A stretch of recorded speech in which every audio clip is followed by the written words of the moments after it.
Hello and welcome back to a brand new video of Fox Reacts. Today we're checking out a new one from Page Magic about our Pokemon predictions that were done, well, almost right. Let's hop in. With each new generation of Pokemon, there is a stretch of time where we know very little about the new generation or game that is being released. This leaves the door open for speculation or predictions of Pokemon or forms we might see. So let's talk about some Pokemon predictions that almost got it right. Almost. So close, but yet so far. Hey, new intro and logo. Hey everyone, nice. Brandon here. So with us being in the middle of prediction season for Gen 9, I thought it would be fun to look back at some predictions from this past generation and see how close some people were to getting it right. Before we get started, I just wanted to quickly remind you that if we hit 500 downloads of Disney... Alright, that actually wasn't too short. I guess we could have watched it. Why don't we start with where Gen 8 began, Galar, and the first Pokemon that were announced for the region, the starters. Starter-based predictions are a tale as old as time. Going back to Gen 5 when the silhouettes for Snivy, Tepig, and Oshawott were released on the Japanese show Pokemon Sunday. And people tried to fill those silhouettes with low to moderate success. But 9 years later, once the starters for Galar were revealed, everyone and their mother hopped on trying to predict their evolutions. But the person who most definitely came the closest was Elisteva076. So let's take a look at his predictions. Starting us off is his prediction for Grookey's final evolution, which he named Groboom. Well, he got half the name right. Another thing he got right was the use of drums in this design. Though the drums are located in the chest and not behind its back, where it can pull them out. I actually kind of like it on the chest because the whole I actually like the drums being incorporated in the chest more, if I'm being honest. There are certain other design elements that are more subtle that match up with Rillaboom as well.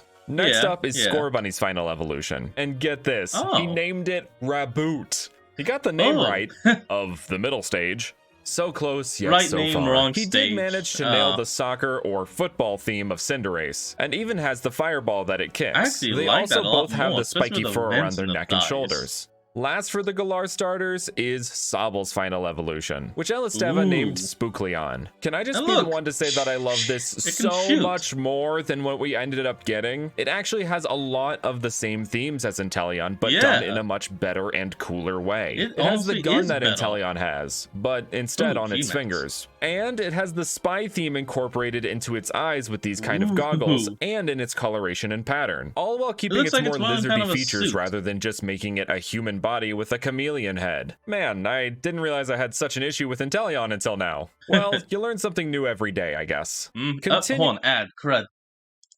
Well, back from the ad.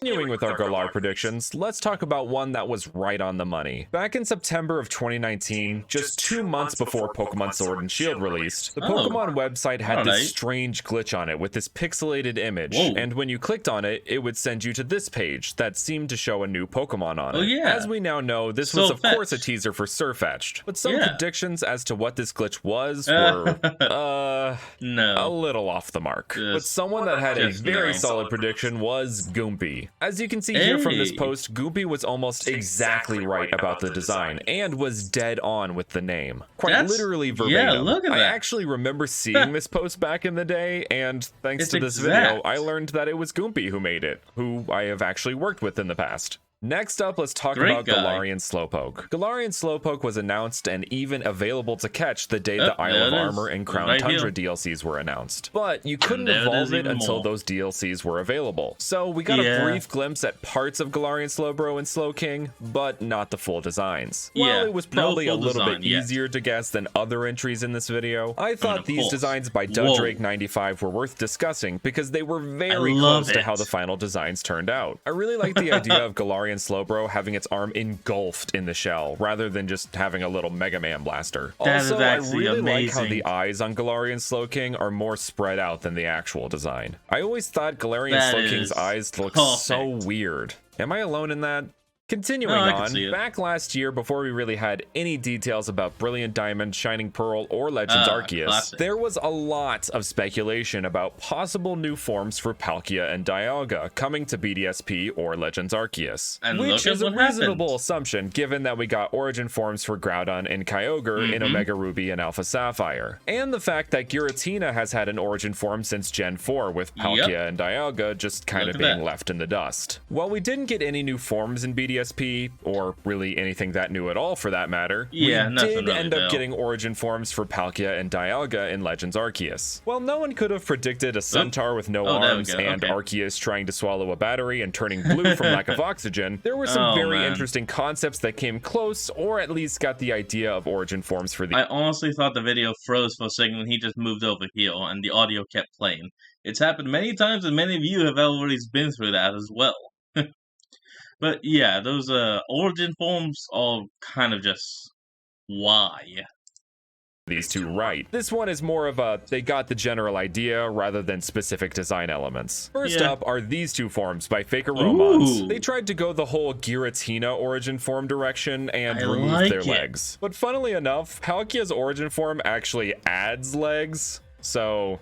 Next up are these forms by the Arcana region, which I've actually talked about on the channel before. But gosh darn it, I'm doing it again because they are so cool. Rather than going a more Giratina approach, they leaned into making them more dinosaur-like, with Dialga having a more Ceratopsian inspiration and Palkia being more Pterosaurian. I'm starting to realize this video is slowly turning into me wishing these examples are what we actually got. But continuing in our Legends Arceus discussion, we have yet another example where it wasn't the exact idea, but the general concept that an artist almost got right. Well, actually several artists, but I wanted to talk about a specific one that ignited this idea in the community. Alright, enough vagueness. What I'm talking about is the starter forms. Way back last year, just 2 weeks after Legends Arceus was announced, the artist Fakemans put forth the idea that the starters for the game would be getting new forms for their final evolutions. This was back when we had barely any info about the game, so the fact that he got it right is pretty astonishing. Though he theorized they would be completely new final evolutions, the concept for new forms for the final stages started with him, at least to my knowledge. But this concept became wildly popular in the Fakemon community, to the point that I didn't really see much else aside from starter forms for like a month. Alright, back to straight up designs that almost got it right. Back in February of 2021, the day before Legends Arceus came out, pictures began to surface of gameplay and even new Pokemon for the game. Some of the new Pokemon were more visible, like Noble Kleavor, but there were a few that were just silhouettes, which ended up being the ride Pokemon. This silhouette in particular caught the eye of artist supergroup Elite Four, in which they predicted this: Hisuian Weavile. I've actually discussed this on the channel before as well, but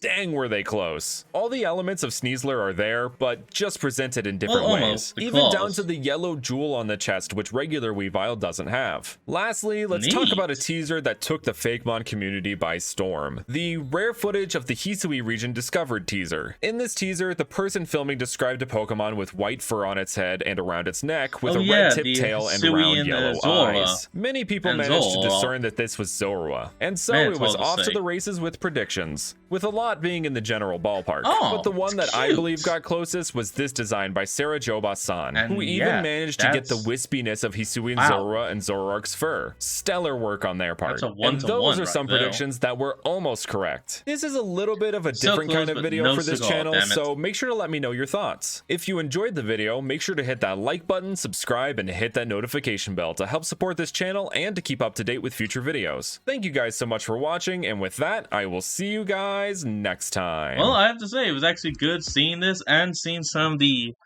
art that was so close, it was nearly right.